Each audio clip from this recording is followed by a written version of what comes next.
Hi everyone, today we'll talk about how to fix or how to solve the problem of white screen.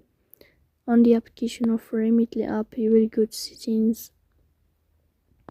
In this page, you will go to apps, default apps, app settings. On above, you will search about Remitly app and you will click. Here on this page of app info, you will click on first stop and you will click OK.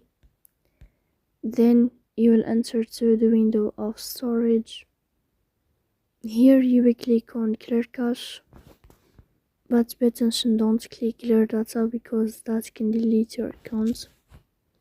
In the end, you can turn off your phone and you can wait a moment to turn on or to restart your phone again to fix that problem. So please don't forget to support us by like and subscribe.